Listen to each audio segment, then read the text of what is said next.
Hello everyone, કેમ છો બધા? હું છું નિલેશ ખંડેરિયા અને શેરમૂડીના વ્યવહારોની આ વિડીયો સિરીઝના 21મા લેક્ચરમાં આપનું સ્વાગત છે. હવે આની પહેલાંના લેક્ચરમાં આપણે સ્વાધ્યાયનો દાખલા નંબર 19 કમ્પ્લીટ કર્યો હતો. હવે આજે આ લેક્ચરમાં આપણે સ્વાધ્યાયનો દાખલા નંબર 20 ગણવાના છીએ, જેમાં હજી પ્રમાણસરની ફાળવણી જ આવે છે. પણ પ્રમાણસરની ફાળવણીમાં આપણે સાથે સાથે જપ્તી પણ વચ્ચે ઇન્ક્લુડ કરીએ છીએ આ દાખલામાં. તો ચાલો સમજીએ સ્વાધ્યાયનો દાખલા નંબર 20. હવે જો સૌથી પહેલા આપણે સ્વાધ્યાયના દાખલાની દર વખતે રકમ વાંચીએ છીએ, તો પહેલા આપણે રકમ વાંચી લઈએ. આપણને કીધું છે ભરૂચની ગુજરાત ફર્ટિલાઇઝર લિમિટેડ કંપનીએ 4,50,000 શેર દીઠ 10 લેખે બહાર પાડ્યા હતા, જેમાં અરજી વખતે 3, મંજૂરી વખતે 3, પ્રથમ હપ્તા વખતે 2 અને આખરી હપ્તા વખતે શેર દીઠ 2 મગાવવામાં આવ્યા હતા. એટલે કે ટોટલ અહીંયા 4 હપ્તા છે. આગળ વધીએ તો જાહેર જનતામાંથી 6,20,000 શેરની અરજીઓ મળી હતી. 5,40,000 શેરના અરજદારોને પ્રમાણસરની ફાળવણીથી 4,50,000 શેર મંજૂર કરવામાં આવ્યા હતા. બાકીના અરજદારોને તેમની અરજી પર ભરેલ કંપનીએ પરત કરી. હવે મહેશ કે જેના 1,000 શેર મંજૂર કરવામાં આવ્યા હતા, તેણે આખરી હપ્તાની રકમ નહીં ભરતા તેના શેર જપ્ત કરવામાં આવ્યા હતા અને તેના બધા જ શેર દીઠ ₹5 લેખે બહાર પાડ્યા. હવે જો અહીંયા આપણને પ્રમાણસરની ફાળવણી પણ આપેલી છે અને એક શેર હોલ્ડર જેની પાસે 1,000 શેર છે એ રૂપિયા ભરતો નથી, એના શેર જપ્ત કરીને ફરી બહાર પાડવાનું પણ કીધું છે. તો ચાલો સમજીએ. હવે જો દરેક વખતે આપણે દાખલામાં એની ટૂંકમાં વિગત લખી લઈએ છીએ અને એના ઉપરથી આપણે સિચ્યુએશન સમજતા હોઈએ છીએ. તો હવે જોઈ લઈએ. જો આપણને કીધું છે 10 રૂપિયાનો ટોટલ શેર હતો, અરજી વખતે 3, મંજૂરી વખતે 3, પ્રથમ હપ્તા વખતે 2 અને આખરી હપ્તા વખતે 2. હવે એક શેર હોલ્ડર આખરી હપ્તો, એટલે એનું નામ હતું મહેશ, એટલે મેં એમ લખી નાખ્યું છે. એની પાસે 1,000 શેર હતા, એણે છેલ્લો હપ્તો ભર્યો નથી, એટલે આપણે શેર જપ્ત કરી લીધા અને ફરી 5 લેખે બહાર પાડી દીધા હતા. હવે અહીંયા નવું શું છે, તો કે જો અહીંયા 4,50,000 શેર આપણે શું કર્યા હતા, તો કે બહાર પાડ્યા હતા. એના પછી જોવા જાવ તો 6,20,000 શેરની અરજીઓ મળી હતી. હવે આ અરજી આપણે અલગ અલગ રીતના, એટલે કે થોડા ઘણા લોકોને આપણે રૂપિયા પાછા આપી દીધા છે. પણ અહીંયા આગલા દાખલામાં આપણને બાયફર્કેશન પોતાની રીતના કરીને આપ્યું હતું કે ભાઈ આટલાને આપણે નામંજૂર કર્યા, આટલાને આપણે આટલા શેર આપ્યા. હવે અહીંયા થોડુંક આપણે વિચારવાનું છે. શું વિચારવાનું છે, તો કે જો અહીંયા 6,20,000 માંથી આપણને ડાયરેક્ટ શું કીધું હતું રકમમાં, તો કે 5,40,000 શેરની અરજીઓ સામે આપણે 4,50,000 શેર આપી દીધા. એટલે અહીંયા આપણને આવી રીતના કીધું કે ભાઈ આટલાની સામે આપણે આટલા શેર આપ્યા, ખાલી એટલું જ કીધું છે. અને છેલ્લે આપણને કીધું કે આ સિવાયની અરજીઓ શું કરીએ આપણે, તો કે નામંજૂર કરી અને બધાને રૂપિયા શું આપી દીધા, તો કે પરત આપી દીધા. તો અહીંયા હવે 6,20 માંથી જો તમે 5,40 બાદ કરો તો વધે કેટલા, તો કે 80,000. હવે 80,000 શેરને આપણે, એટલે કે શેર અરજીઓ આપણે શું કરી દીધી, તો કે કેન્સલ કરી નાખી અને રૂપિયા પણ શું કરી દીધા, તો કે પરત કરી દીધા છે. હવે અહીંયા થયું શું, તો કે પ્રમાણસરની ફાળવણી. કારણ કે 5,40,000 સામે આપણે કેટલા શેર આપ્યા એ લોકોને, તો કે 4,50,000. એટલે અહીંયા થઈ પ્રમાણસરની ફાળવણી. હવે જો સૌથી પહેલી આમનોંધ શું થશે અહીંયા, તો કે સૌથી પહેલા જેટલા પણ લોકોએ શેરની અરજીઓ કરી છે એ લોકો શું કરશે, તો કે અરજી સાથે નાણાં પણ કંપનીને આપશે. એટલે કે સૌથી પહેલી આમનોંધમાં બેંક ખાતું શું થશે, તો કે ઉધાર. તો ચાલો જોઈ લઈએ પહેલી આમનોંધ. હવે પહેલી આમનોંધ આપણે જોઈએ તો આમનોંધ થશે બેંક ખાતે ઉધાર. કેટલા રૂપિયા, તો કે આપણને અરજીઓ કેટલી મળી છે, તો કે 6,20,000. તો અહીંયા 6,20,000 એને ગુણ્યા અરજીના રૂપિયા કેટલા છે, તો કે 3. તો અહીંયા એને ગુણ્યા 3 તો કેટલા થશે, તો કે 18,60,000 રૂપિયા. કેટલા થશે, 18,60,000 રૂપિયા. હવે પહેલી આમનોંધ તો આપણને બધાને ખબર છે કે એક જ થશે. શું, તો કે બેંક ખાતે ઉધાર, તે ઇક્વિટી શેર અરજી ખાતે. તો અહીંયા તે ઇક્વિટી શેર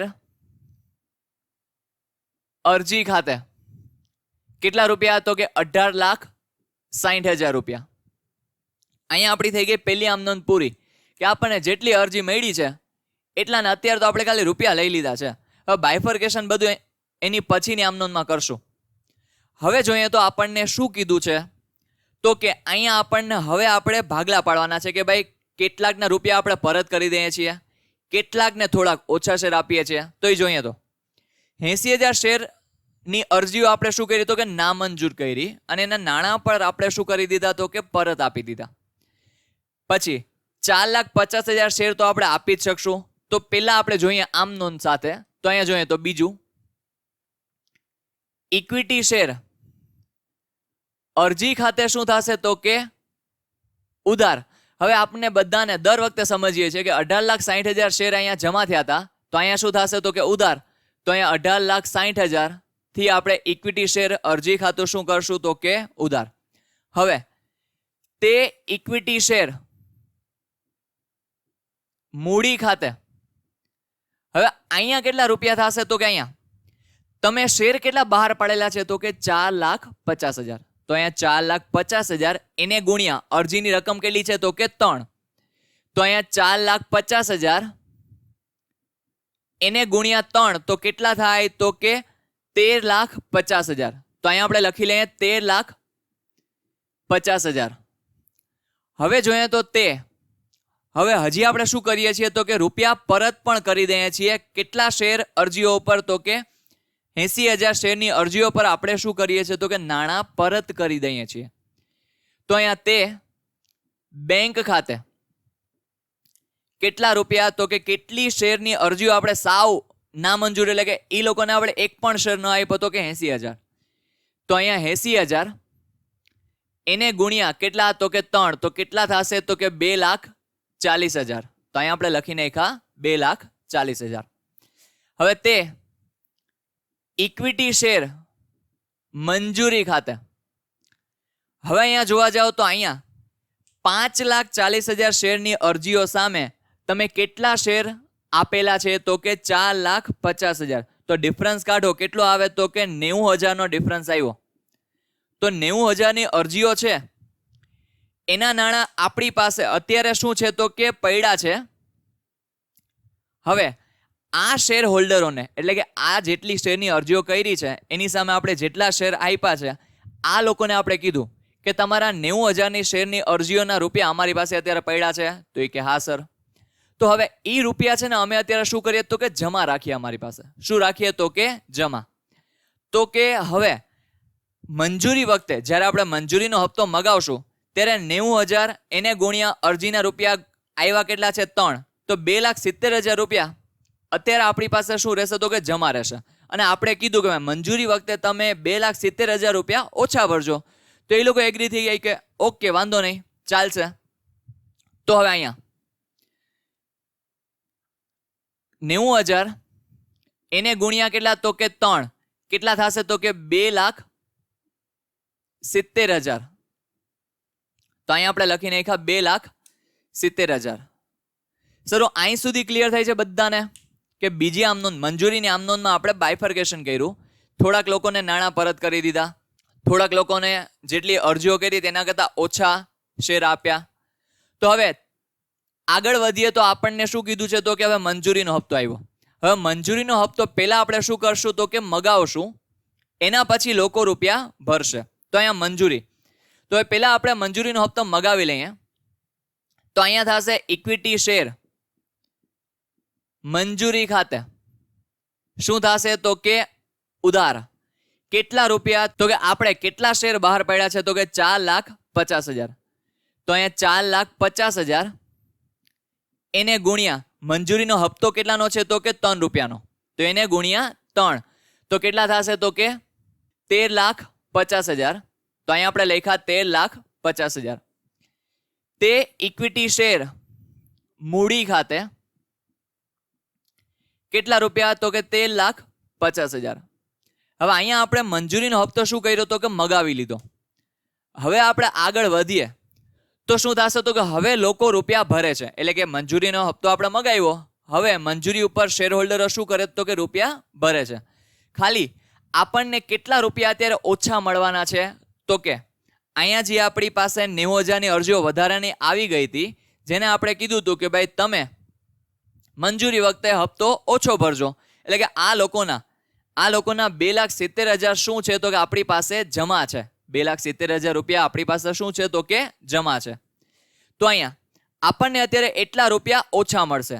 તો અહીંયા હવે રકમ કરી લઈએ મળવાની બેંક ખાતે શું આપણે કરશું તો કે ઉધાર.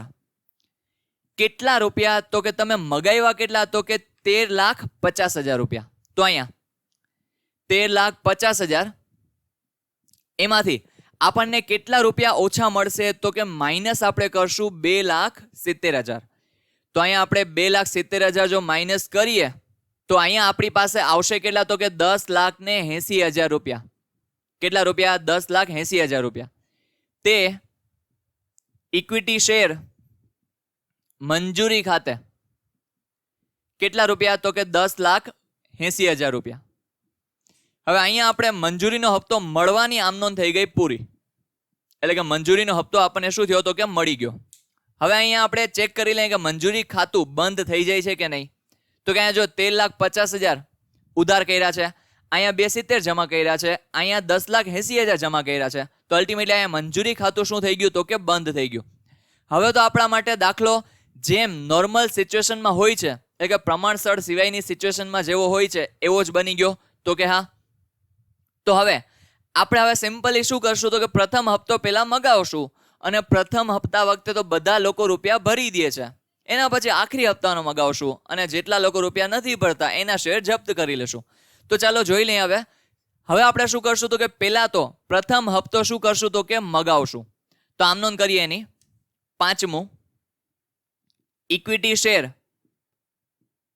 પ્રથમ હપ્તા ખાતે ઉધાર. કેટલા રૂપિયા તો કે તમે કેટલા શેર બહાર પાડ્યા છે તો કે 4,50,000 શેર આપણે બહાર પાડેલા છે. તો 4,50,000 એને ગુણ્યા પ્રથમ હપ્તો છે કેટલાનો તો કે 2 રૂપિયાનો. કેટલા રૂપિયાનો? 2 રૂપિયાનો. તો એને ગુણ્યા 2 તો કેટલા થશે તો કે 9 લાખ રૂપિયા. હવે જોઈએ તો આગળ તે ઇક્વિટી શેર મૂડી ખાતું શું થશે તો કે જમા. કેટલા રૂપિયાથી તો કે 9 લાખ રૂપિયાથી. આગળ વધીએ. હવે અહીંયા બધા લોકો રૂપિયા ભરી દે છે, એટલે કે આ 9 લાખ રૂપિયા આપણને શું થાય છે તો કે મળી જાય છે, એવું આપણને રકમમાં કીધેલું છે. તો હવે જ્યારે પર આપણને રકમ મળે ત્યારે બેંક ખાતું શું થાય તો કે ઉધાર. તો અહીંયા છઠ્ઠી આમ નોંધ રૂપિયા મળવાની શું કરશું તો કે બેંક ખાતે ઉધાર 9 લાખ રૂપિયા તે ઇક્વિટી શેર આખરી હપ્તા ખાતે કેટલા રૂપિયા તો કે 9 લાખ રૂપિયા. હવે અહીં સુધી બધાને સમજાય છે, કારણ કે અહીંયા તો બધા લોકોએ રૂપિયા ભરી દીધા છે. હવે આપણે શું કરીએ છીએ તો કે આખરી હપ્તો મગાવીએ છીએ. હવે આખરી હપ્તા વખતે મહેશ કરીને એક ભાઈ છે જેની પાસે 1,000 શેર છે, એ રૂપિયા ભરતા નથી. પણ મગાવતી વખતે આપણને થોડી ખબર હોય કે આ રૂપિયા નહીં ભરે, એટલે કે મગાવતી વખતે તો આપણે બધા શેર પર રૂપિયા મગાવશું. તો અહીંયા આગળ વધીએ. મગાવવાની આમ નોંધ. સાતમું, શું કરશું તો કે નોર્મલ આમ નોંધ જેમ કરતા હોય એવી રીતના જ આમ નોંધ કરવાની. શું તો કે ઇક્વિટી શેર કયો હપ્તો છે તો કે આખરી હપ્તો. તો ઇક્વિટી શેર આખરી હપ્તા ખાતે ઉધાર કેટલા રૂપિયા તો કે તમારા શેર કેટલા છે તો કે 4,50,000 રૂપિયા. તો અહીંયા 4,50,000 એને ગુણ્યા આખરી હપ્તો કેટલાનો છે તો કે 2 રૂપિયાનો. તો એને ગુણ્યા 2 તો કેટલા થાય તો કે 9 લાખ રૂપિયા. એટલે કે 9 લાખ રૂપિયા આપણે મગાવ્યા. હવે તે ઇક્વિટી શેર મૂડી ખાતે કેટલા રૂપિયા તો કે 9 લાખ રૂપિયા. અહીં લગીને સમજાય છે બધાને? અત્યારે તો આપણે હજી હપ્તો મગાવ્યો જ છે. હવે લોકો આપણને રૂપિયા ભરે છે. તો અહીંયા જોવા જઈએ તો એક મહેશભાઈ છે, એ આપણને રૂપિયા ભરતા નથી અને એની પાસે કેટલા શેર છે તો કે 1,000 શેર છે. તો એના સિવાય તો બધા લોકો રૂપિયા ભરી દે છે. તો કે હા સર, તો એના તો આપણે લઈ લઈએ પેલા. તો અહીંયા આઠમી આખરી હપ્તો મળવાની આમ નોંધ શું થશે તો કે બેંક ખાતે ઉધાર. આ તો ક્લિયર જ છે, બેંક ખાતે શું થશે ઉધાર. હવે કેટલા શેર તો કે આપણે કેટલા શેર બહાર પડ્યા છે તો કે 4,50,000. એમાંથી 1,000 શેર પર આપણને મહેશભાઈ રૂપિયા ભરતા નથી. તો 4,50,000 એમાંથી તમે 1,000 બાદ કરો તો કેટલા આવે તો કે 4,49,000. એને ગુણ્યા આખરી હપ્તો છે કેટલાનો તો કે 2 રૂપિયાનો. તો અહીંયા ગુણ્યા 2 તો અહીંયા કેટલા રૂપિયા આપણને મળશે તો કે 8,98,000 રૂપિયા. તો અહીંયા 8,98,000 રૂપિયા આપણને મળી જાય છે. હવે તે આપણે શું કરશું તો કે ઇક્વિટી શેર, કયું ખાતું તો કે આખરી હપ્તા ખાતું. તો અહીંયા ઇક્વિટી શેર આખરી હપ્તા ખાતે કેટલા રૂપિયા તો કે 8,98,000 રૂપિયા. અહીં લગીને તમને આમનું સમજાય છે કે આપણને રૂપિયા અહીંયા મળી ગયા. મહેશભાઈના રૂપિયા ખાલી નથી મળ્યા, બાકી બધાના રૂપિયા પ્રોપરલી મળી ગયા છે. હવે અહીંયા આપણે બાકી હપ્તા ખાતું ઊભું કરતા નથી, દર વખતે આપણે નથી કરતા. આગળના દાખલા ઉપર તમે જોઈ શકો છો. આગળ વધીએ તો હવે આપણે શું કરશું તો કે મહેશભાઈના શેર આપણે શું કરશું તો કે જપ્ત કરશું. હવે મહેશભાઈના શેર જપ્ત કરીએ તો જપ્તીની આમ નોંધ વખતે ઇક્વિટી શેર મૂડી ખાતું શું થાય તો કે ઉધાર. તો ચાલો જપ્તી કરી લે આ ભાઈની. 9મું શું તો કે ઇક્વિટી શેર મૂડી ખાતે શું આપણે કરશું ઉધાર. હવે કેટલા રૂપિયા અહીંયા થશે તો કે જો મહેશભાઈના શેર કેટલા છે તો કે 1,000. તો અહીંયા આપણે પહેલા તો લખીએ 1,000 એને ગુણ્યા. હવે મૂડી ખાતે ઉધાર કેટલી રકમ થાય છે તો કે તમે તમારા હપ્તા જેટલા તમે મગાવી લીધા હોય, મૂડી પેટે જેટલા પણ રૂપિયા છે એ તમે જેટલા મગાવી લીધા હોય એટલા રૂપિયા શેર દીઠ આપણે મૂડી ખાતે ઉધાર કરશું. તો અહીંયા 3, 3, 2 અને 2 કેટલા થાય તો કે 10 રૂપિયા થાય. તો 1,000 એને ગુણ્યા 10 તો કેટલા થાય તો કે 10,000 રૂપિયા. આગળ વધીએ તો હવે તે ઇક્વિટી શેર શું કરશું આપણે તો કે જપ્તી ખાતે. હવે જપ્તી ખાતામાં કેટલી રકમ આવશે તો કે શેર દીઠ જી આ ડિફોલ્ટ કરે છે, એટલે કે જી આ હપ્તો ભરતો નથી, આખરી હપ્તો, એટલે કે મહેશભાઈએ જેટલા અત્યાર સુધી આપણને મૂડી પેટે ભરી દીધા છે એટલા રૂપિયા આપણે શું કરીએ તો કે જપ્ત કરીએ. તો હવે મહેશભાઈ જોવા જઈએ તો અરજી મંજૂરી અને પ્રથમ હપ્તો તો ભર્યો છે તો કે હા. તો કુલ કેટલા ભર્યા છે શેર દીઠ તો કે 3 + 3 + 2 તો કેટલા થાય તો કે 8 રૂપિયા. તો એટલા રૂપિયા તો ભર્યા છે તો કે હા. તો અહીંયા 1,000 એને ગુણ્યા 8 તો કેટલા થશે તો કે 8,000 રૂપિયા. અહીં સુધી ક્લિયર થાય છે? એટલે કે 8,000 રૂપિયા જે એને ભર્યા છે 1,000 શેર પર એ આપણે શું કરશું તો કે જપ્ત કરશું. તો હવે જો આપણે આગળ વધીએ તો હજી આપણું એક ખાતું ખુલ્લું છે, કારણ કે આપણે બાકી હપ્તા ખાતું અહીંયા ઊભું કર્યું નથી. કયું ખાતું તો કે આખરી હપ્તા ખાતું. જો અહીંયા આખરી હપ્તા ખાતું કેટલાથી ઉધાર થયું 9 લાખથી. અહીંયા કેટલાથી જમા થયું તો કે 8,98,000 થી. તો 2,000 થી હજી ખાતું ખુલ્લું છે તો કે હા. તો અહીંયા આપણે એ ખાતું પણ અહીંયા બંધ કરશું. ઇક્વિટી શેર મંજૂરી ખાતે કેટલા રૂપિયા તો કે 2,000 રૂપિયા. આમ પણ લખી શકો તમે 1,000 એને ગુણ્યા 2. હવે અહીંયા આપણી જપ્તીની આમ નોંધ થઈ પૂરી, એટલે કે આપણે મહેશભાઈને 1,000 શેર શું કરી લીધા તો કે જપ્ત કરી લીધા. હવે આપણે આગળ વધીએ તો હવે આ 1,000 જે શેર આપણે જપ્ત કર્યા છે મહેશભાઈના એ કેટલા લેખે બહાર પાડ્યા તો કે 5 રૂપિયા લેખે. કેટલા લેખે? 5 રૂપિયા લેખે. તો હવે આપણે બહાર પાડશું તો જેટલું આપણને ખબર પડતી હોય એટલું તો પહેલા સોલ્વ કરી લેવાય તો કે હા. શું કરશું આપણે તો કે બેંક ખાતું આપણે કરશું ઉધાર. કેટલા રૂપિયાથી તો જોઈએ. 10મું શું કરશું તો કે બેંક ખાતે ઉધાર. કેટલા રૂપિયા તો કે જો અહીંયા 1,000 શેર હતા એ આપણે કેટલા લેખે બહાર પાડ્યા તો કે 1,000 શેર એને ગુણ્યા 5 તો કેટલા થશે તો કે 5,000 રૂપિયા. અહીં લગીને સમજાય છે? હવે આપણે જપ્તીમાંથી કેટલા રૂપિયા વાપરીએ છીએ. હવે અહીંયા જોવા જાવ તો આપણો શેર કેટલાનો હતો તો કે 10 રૂપિયાનો. હવે આ આપણે શેર બહાર કેટલાએ પાડ્યો છે તો કે 5 રૂપિયાએ. તો આપણે કેટલા રૂપિયા વટાવ આપ્યો તો કે શેર દીઠ આપ્યો 5 રૂપિયા વટાવ. તો 5 રૂપિયા જે આપણે વટાવ આપીએ છીએ એ આપણે ક્યાંથી વાપરશું તો કે જપ્તીમાંથી. તો હવે વાપરીએ જપ્તીમાંથી રૂપિયા. તો અહીંયા ઇક્વિટી શેર શું થશે તો કે જપ્તી ખાતે ઉધાર. કેટલા તો કે અહીંયા પણ 1,000 શેર હતા અને જપ્તીમાંથી આપણે કેટલા રૂપિયા વાપર્યા છે શેર દીઠ તો કે 5. તો એને ગુણ્યા 5 તો કેટલા થશે તો કે 5,000 રૂપિયા. હવે શું થશે તો કે તે ઇક્વિટી શેર મૂડી ખાતે કેટલા રૂપિયા તો કે 1,000 શેર એને ગુણ્યા 10 તો કેટલા થાય તો કે 10,000 રૂપિયા. અહીં સુધી ક્લિયર થાય છે બધાને? તો અહીંયા આપણી શેર બહાર પાડવાની આમનો શું થઈ ગઈ તો કે પૂરી થઈ ગઈ. હવે સૌથી છેલ્લે આપણી એક પ્રોસેસ હજી બાકી છે. શું કરીએ છીએ આપણે તો કે જપ્તીમાં જેટલા પણ રૂપિયા આપણી પાસે વૈધા હોય એ આપણે ક્યાં ટ્રાન્સફર કરી દઈએ છીએ તો કે મૂડી અનામત ખાતે. તો ચાલો હવે એ પણ કરી લઈએ. તો અહીંયા 11મું શું આપણે કરશું તો કે પહેલા તો આપણે આમનો લખી લઈએ કારણ કે એ આપણને આવડે છે ને. તો ઇક્વિટી છે જપ્તી ખાતે ઉધાર તે મૂડી અનામત ખાતે. હવે અહીંયા આપણે જોવા જઈએ તો આપણે બે રીતના તમને ગણતરી બતાવું. પહેલા તો આપણી પાસે જપ્તીમાં કેટલા રૂપિયા હતા તો કે અહીંયા જો 8,000 રૂપિયા હતા. એમાંથી આપણે વાપરા કેટલા તો કે 5,000 રૂપિયા. તો વૈધા કેટલા 3,000 રૂપિયા. એક તો તમે આવી રીતના પણ ગણતરી દર્શાવી શકો છો. 8,000 માઇનસ 5,000 તો કેટલા થાય તો કે 3,000 રૂપિયા. તો પેલા આપણે લખી નાખીએ અહીંયા. હવે બીજી રીતના ગણતરી દર્શાવીએ તો હવે તમે કેટલા શેર બહાર પાડ્યા તો કે 1,000. હવે શેર દીઠ તમારી પાસે જપ્તી કેટલી હતી તો કે 8 રૂપિયા. કેટલી હતી 8 રૂપિયા. એમાંથી તમે વાપરી કેટલી શેર દીઠ તો કે 5 રૂપિયા. કેટલા રૂપિયા 5 રૂપિયા.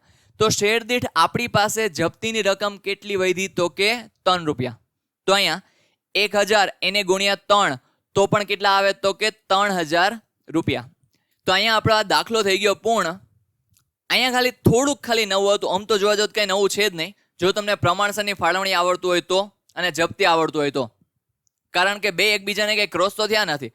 પ્રમાણસરની ફાળવણી અહીંયા પતી ગઈ. એના પછી છેલ્લા હપ્તામાં જપ્તી આવી. છેલ્લા હપ્તા સુધી તો પ્રમાણસરની ફાળવણી આગળ નથી વધી શકતી. એટલે કે અહીંયા ઓમ જોવા જાવ તો કંઈ નવું નહોતું. પણ હા, બે સિચ્યુએશન ખાલી એક સાથે આપણે અત્યાર સુધી કોઈ દી ભણ્યા નહોતા એટલે આપણે આ દાખલો કરાવ્યો. હવે આપણે જોવા જઈએ તો આપણે આની પહેલાના લેક્ચરમાં દાખલા નંબર 19 ગણ્યો હતો. એના પછી આ લેક્ચરમાં દાખલા નંબર 20 ગણ્યો હતો. હવે દાખલા નંબર 18 અત્યારે બાકી રહી ગયો વચ્ચે. તો દાખલા નંબર 18 એ તમારે આજે હોમવર્કમાં કરવાનો છે. બરાબર. તો દાખલા નંબર 18 તમને સ્ક્રીન ઉપર દેખાતો હશે. બુક ન હોય તો સ્ક્રીનશોટ પાડી લેજો અથવા બુક તો તમારી પાસે અત્યારે હશે જ. તો એ દાખલો તમારે હોમવર્કમાં કરવાનો છે.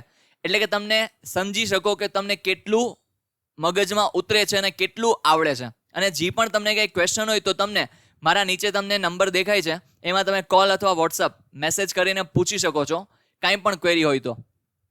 તો ચાલો, જો તમને વિડીયો ગમ્યો હોય તો છેલ્લે આપણે જે પ્રથા છે લાઈક કરી દેજો, તમારા મિત્રો સાથે શેર કરી દેજો અને જો ચેનલ પર નવા તમે આવ્યા છો પહેલી વાર તો સબસ્ક્રાઇબ કરી દેજો. એટલે કે એના પછી તમને આવનાર વિડીયોની નોટિફિકેશન તમને મળતી રહે.